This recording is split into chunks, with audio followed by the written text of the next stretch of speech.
আজি মই আপোনালোকক দেওবাৰ দিনা এটি ৰেচিপি আগবঢ়াবলৈ লৈছোঁ। ৰেচিপিটো হ'ল কি কচু শাক। কচু শাক আমি এতিয়া বাৰীৰ পৰা উঠাবলৈ লৈছোঁ। এখন চুৰি লৈছোঁ আৰু এটা মোনা। আহকচোন চাই থাকিব কেনে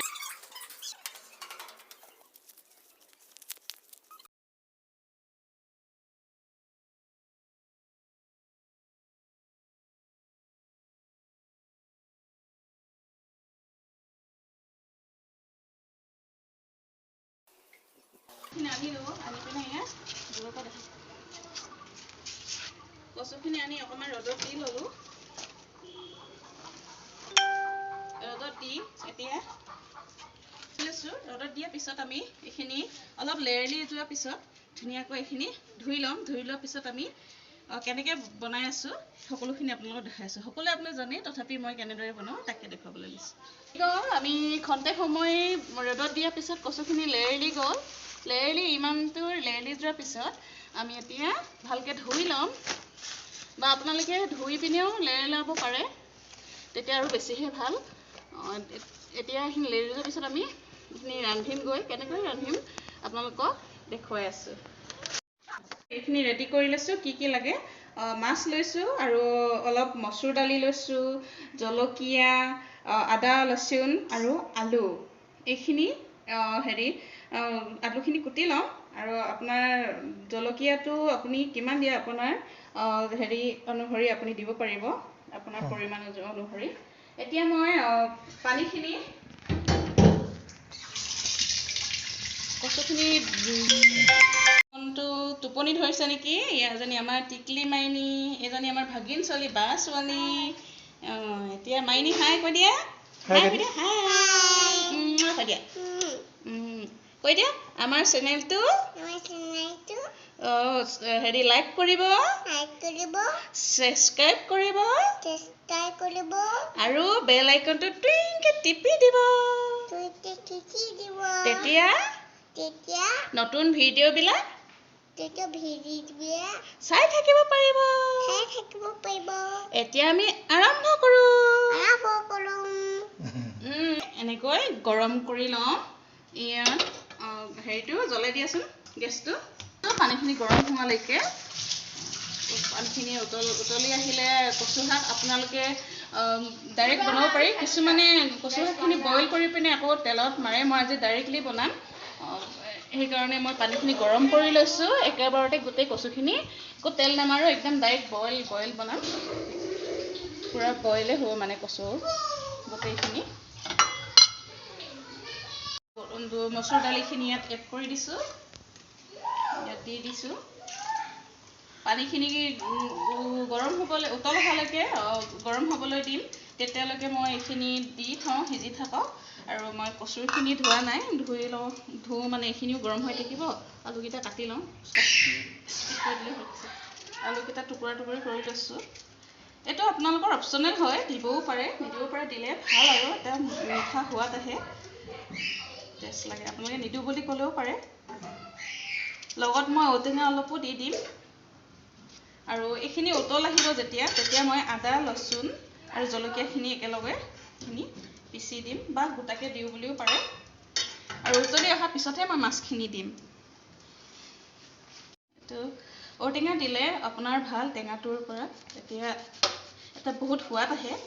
মাছৰ লগত ঔটেঙা আৰু কচু বহুত ভাল লাগে। এইটো চুৰিখনে কাটিব পৰা নাই। এইটো ওপৰৰ পেলাই দিব লাগে। এইটো আচলতে দিলে তিতা হয়, তিতাৰ ভাৱ আহে। ইয়াৰ ভিতৰৰ অংশহে মই দিম।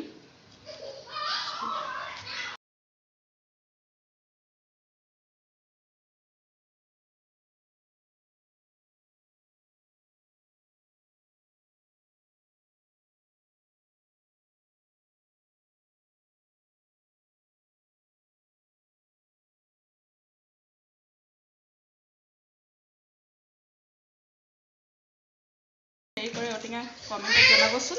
ঔটেঙাটো মই এনেকৈ কাটি লৈছোঁ। থেতেলিয়াই দিব, তেতিয়া টেঙাটো বেছি।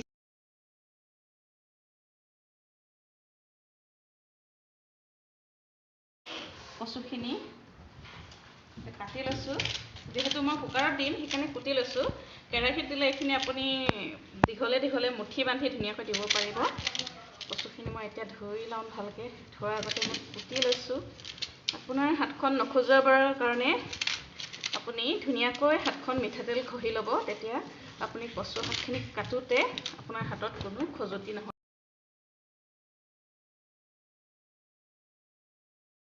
এয়া কচুখিনি ধুই মাছবিলাকো ধুই থৈ চাফা কৰি থৈছোঁ। এতিয়া মই পানীখিনি উতলি আহি আছে। এয়া উতল আহিলে দাইলৰ লগত দি থৈছিলোঁ। এতিয়া মই কচুখিনি দি দিম। কচুখিনি মাছখিনি দি লওঁ আগত।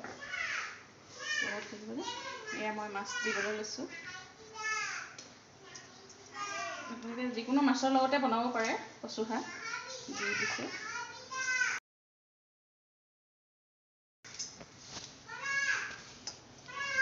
মাছখিনি ফ্ৰাই নকৰাকৈ এনেকৈ দি দিছোঁ মই। এনেকৈ দিব পাৰিব আপোনালোকে, যিটো বইল পানীখিনি উতলাই লৈ কেনে ইয়াতে গোন্ধ নাহে। লগত আদা লচুন থাকিব, সেইকাৰণে আপোনালোকৰ মাছৰ কোনো কেঁচা গোন্ধটো নাহে। এতিয়া মই এইখিনি কচুখিনি দি দিছোঁ। কচু যিহেতু আমি পৰিয়ালটো এনেই দুজনেই হয়, কিন্তু আজি অলপ বেছি মানুহ থকাৰ কাৰণে মই কচু শাকখিনি বেছিকৈ বনাইছোঁ। সেইকাৰণে সকলোখিনি দি দিলোঁ। কচু শাক এ ভিটামিন থাকে ইয়াত। ডেলিভাৰী মানে গৰ্ভৱতী মহিলাৰ কাৰণে বেছি ভাল, বহুত বেছি ভাল। বা ল' প্ৰেছাৰ থকা মানুহৰ কাৰণেও ভাল। এনে কচু শাকত আইৰণ পোৱা যায়, সেইকাৰণে ডেলিভাৰী মানুহৰ কাৰণে কচু শাকটো অত্যন্ত প্ৰয়োজন। সকলো মানুহে কচুটো মাজে মাজে খাব লাগে। তো ভাল মানে কিনিবলৈও পায় আজিকালি কচু বজাৰত। আমি বাৰীত পাইছোঁ কাৰণে বাৰীৰ পৰা উঠাই আনিছোঁ। হৈ গ'ল কচু দি। এতিয়া মই টেঙাখিনি ইয়াতে দি দিছোঁ। দি দিলোঁ, জলকীয়াটো ফালি দিলোঁ। ইয়াৰ জলকীয়া মই গোটাকৈ দিছোঁ, আপোনালোকে খুন্দি দিবও পাৰে। খুন্দি দিলে বেছি ভাল, তথাপি মই গোটাকৈ দি দিছোঁ। গোটাকৈ ফালি এয়া আপোনালোকে মিক্সিত গ্ৰাইণ্ড কৰি দিব পাৰে বা থেতেলিয়াই খুন্দি এনেকৈও দিব পাৰে। মই গোটাকৈ দিছোঁ এইটো যিহেতু।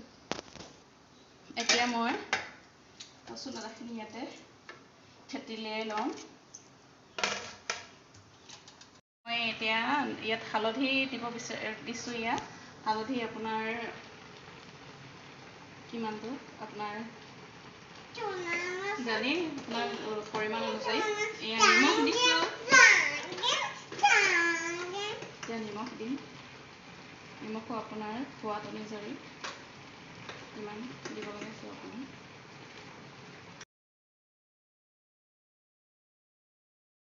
এইখিনি আদা লচুনখিনি এনেকৈ খুন্দি লৈছোঁ। এয়া মই ইয়াত দি দিলোঁ। দিয়াৰ পিছত এয়া এতিয়া ঢাকনিটো মানে এয়া মই এই ঢাকনিখন লগাই দিলোঁ। এতিয়া আপোনালোকে 2টা বা 3টা 5টা আপোনাৰ কেইটা চিটি মাৰে। এয়া আমি চিটিটো অহালৈকে এতিয়া অপেক্ষা কৰিম। এতিয়া হৈ গ'ল। এয়া চিটি বৰ্তমান 3টা মাৰিলে। চিটিটো অলপ ল' ফ্লেমত দি থৈ দিয়া আছিলে।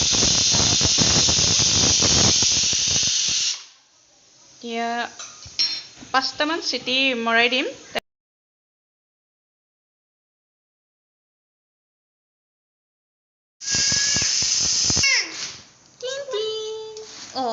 কি কৈছা? কৃষ্ণ কৈছা যে উঠা। চাওঁ খানা বনাব লৈছা।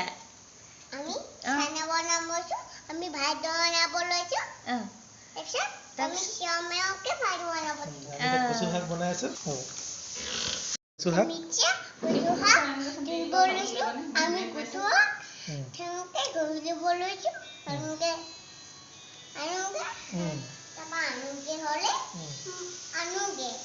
बोला करिब देই হৈ গৈছে। ইয়াৰ গেছটো গ'ল, খুলি চাওঁ।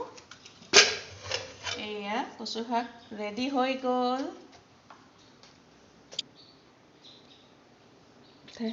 মানে ইয়াৰ অলপ কাম আছে। এইখিনি এতিয়া আমি অলপ ঘোটালি দিব লাগিব, তেতিয়াহে কচু শাকখিনি খাই টেষ্টি হ'ব।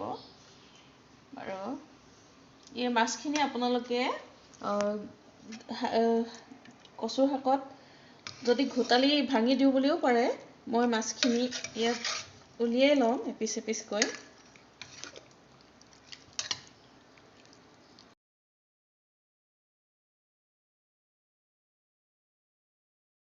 এই মাছখিনি উলিয়াই ল'লোঁ অলপমান। বাকী আৰু মই কেইপিচমান মাছ ইয়াত থৈ দিছোঁ, ইয়াতে থাকক এইখিনি। ইয়াতে ঘোটালি দিম, ভাঙি গুড়ি কৰি দিম, তেতিয়া খাবলৈ বেছি সোৱাদ হ'ব।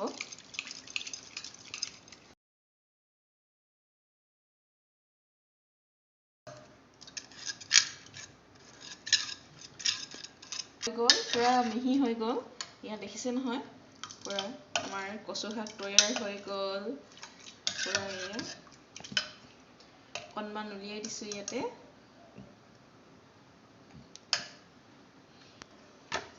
মাছখিনি ইয়াতে দি থলোঁ।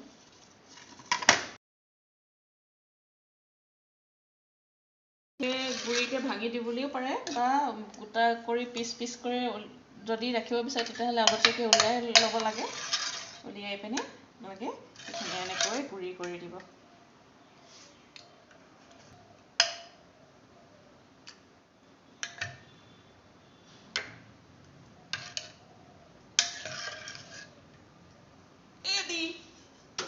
এয়া টেষ্ট কৰি চাওঁ কেনে হৈছে।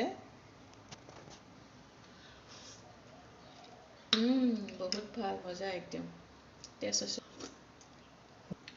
এয়া আছিলে আজি মোৰ এয়া কচু শাকৰ কেনেকৈ ৰান্ধে তাকে দেখালোঁ। কচু শাকৰ ৰেচিপিটো আপোনালোকে চাই কেনে পালে জনাব। আৰু মোৰ ভিডিঅ'টো প্ৰথম বনাইছোঁ, এয়া লাইক কৰিব, কমেণ্ট কৰিব আৰু শ্বেয়াৰ কৰিব। কেনে পালে সকলোৱে আপোনালোকে জনাব ভিডিঅ'টো চাই কেনে পালে। কচু শাক, বাই বাই।